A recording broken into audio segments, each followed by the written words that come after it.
Whether you're looking for that dream body or just looking for a fun, family friendly place to do some anaerobic exercise, the aerobics gym is definitely the place for you.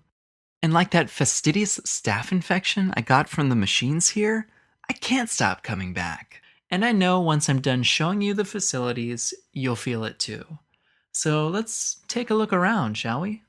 Okay, I know I don't need to remind you, but if you're going to use some of the machines today, make sure to wipe them down afterwards. The Keep Clean sign is our recurring symbol for clindamycin. Just a friendly reminder, don't be that guy. Anyways, before we get started, let's stop at the front desk and go over your membership options. We've got your basic plans like our 30S packages. We've got our premium 50, and you know what? You remind me of a young Carl Weathers, in other words, a young me, so I can already tell you're going to go straight for that 50S package. And he can set you up now at the front desk, right over here. Notice the typewriter at her desk. Look familiar? It's a recurring symbol for antibiotics that work on the bacterial ribosome. Clindamycin works just like a macrolide. Remember that Edgar Allan Poe typewriter? Yeah, super creepy, right?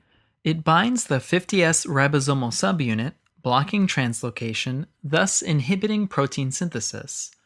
Whenever you see the ribosome typewriter, think of a paper jam representing bacteriostatic. So it looks like she's having a little trouble printing out your membership form, so let's just head inside, shall we? There are only a few bugs you need to keep in mind with clindamycin. It's effective against gram-positives, like staph and strep, and it's effective against anaerobes, such as Clostridium and Bacteroides. You know, that one that hides out in the back of your mouth. Clindamycin's activity against gram-positive organisms will be represented by the weight rack over here on the wall. Notice the round coccus shapes arranged in clusters and chains, representing staph and strep species, purple to represent gram-positive. It looks like our newest gym member is at the gram-positive weights now, and he could use a little help. Well, at the anaerobics gym, we've got your back. Need a little encouragement? That little nudge to set you in the right direction? We've hired the best personal trainers in the business. Why is he holding up that pie, you ask? Well, clindamycin penetrates well into tissues. It's indicated for skin and soft tissue infections caused by staph and strep, such as invasive Group A streptococcal infections. Our sketchy symbol for Group A strep skin infections is strep pyogenes, a flaky pie, with the puffy red oven mitts to represent soft tissue infections like cellulitis.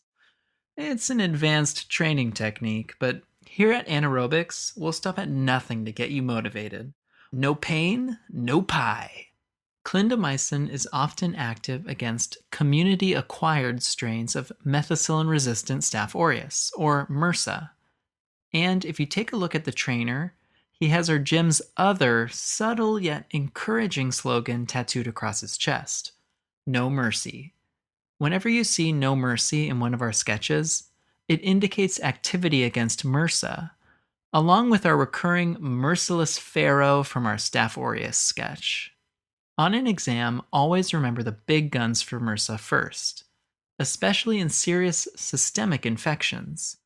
So check out our vancomycin, daptomycin, and linezolid sketches for more extensive coverage of MRSA.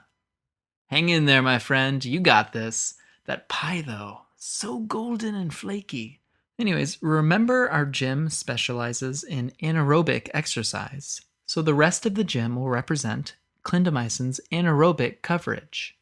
Take a look inside the steamy locker room and you'll see a gas mask, a recurring symbol for anaerobes.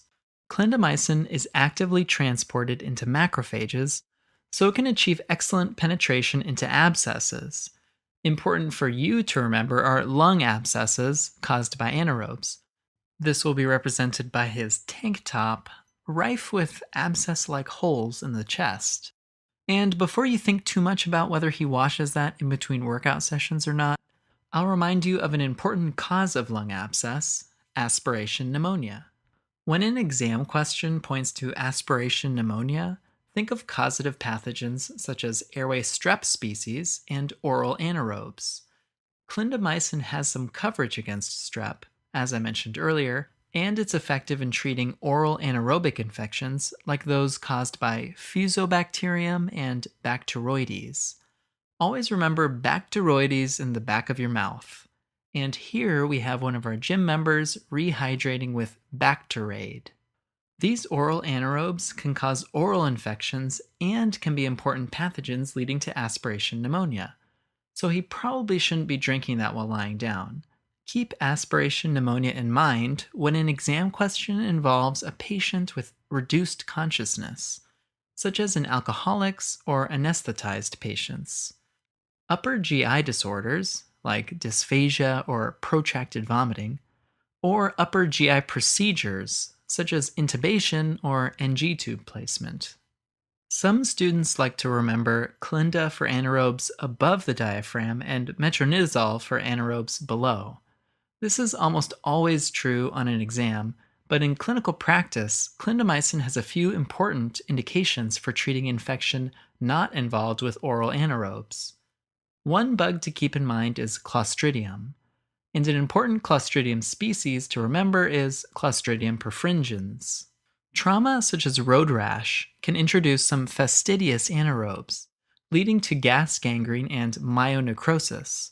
So clindamycin is often indicated to cover these anaerobes. It looks like someone got a little too excited on the exercise bike, causing it to topple over. His sweatpants are perforated, a recurring theme when we want to highlight Clostridium perfringens coverage. Road rash from a stationary bicycle. Okay. Topical clindamycin can be used to treat moderate to severe inflammatory acne caused by skin anaerobes. Take a look at the inspirational poster that sits in front of our exercise bike. It's none other than the beautiful and awe-inspiring French Alps from the Tour de France tetracycline sketch, also resembling white-capped acne lesions. How majestic. Another infection to keep in mind is endometritis. When cervical infection, such as chlamydia and gonorrhea, is untreated, these bacteria can ascend the upper genital tract and cause pelvic inflammatory disease. On an exam, always think of an antibiotic regimen that targets chlamydia and gonorrhea first, usually doxycycline and cephalosporin. Remember that for treating pelvic inflammatory disease.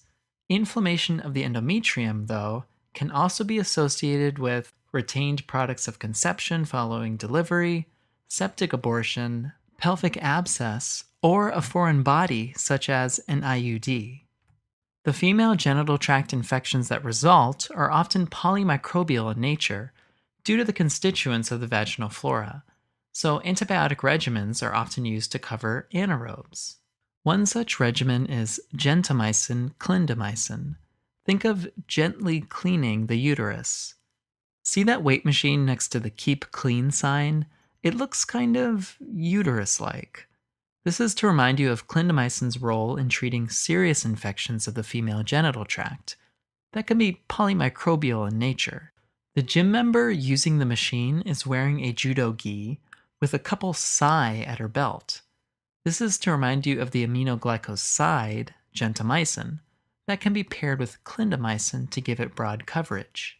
You can learn more about gentamicin and mixed martial arts in our aminoglycoside sketch. Another important genital tract infection to keep in mind is bacterial vaginosis. Clindamycin has good activity against Gardnerella, the causative pathogen. At Sketchy, we represent vaginosis with a red Venus flytrap, and we have a collection of them next to the woman at the front desk. This small flytrap garden is our symbol for Gardnerella. Check out our Sketchy micro video for more info. Before we finished, I wanted to show you our ultra-modern bathroom facilities, but it looks like they're just a bit out of order. The most common adverse effect caused by clindamycin is diarrhea. Typically, the diarrhea is mild and self-limited, but clindamycin is also associated with pseudomembranous colitis caused by C. diff. Our symbol for C. diff is usually some kind of chocolate fountain, and here we have another kind of fountain. Although C. diff colitis has been documented with almost all antibiotics, clindamycin is frequently implicated. Antibiotic-associated diarrhea can occur during antibiotic therapy or even several weeks after the cessation of therapy. So I'll show you guys the restrooms some other time. Let's sum up this sketch. Clindamycin works at the bacterial ribosome. It binds to the 50S subunit just like a macrolide. Remember, our typewriter kind of conveys a paper jam, meaning bacteriostatic. Clindamycin works against gram-positive infections such as staph and strep skin infections, and even has MRSA coverage. On the anaerobic side of the gym, remember that clindamycin can penetrate abscess as well. For the exam, remember lung abscess. This can be in the setting of aspiration pneumonia, which can be caused by oral anaerobes such as Bacteroides and Fusobacterium. Clindamycin's anaerobic coverage can also be important when treating Clostridium perfringens infections, inflammatory acne caused by skin anaerobes, and in polymicrobial infections of the female genital tract. And at the front desk, we have our symbol for bacterial vaginosis caused by Gardnerella. The one side effect to keep in mind is diarrhea, and it can even lead to C. diff colitis. Well, that's the rub. Always remember, what's next to godliness? Clindamycin.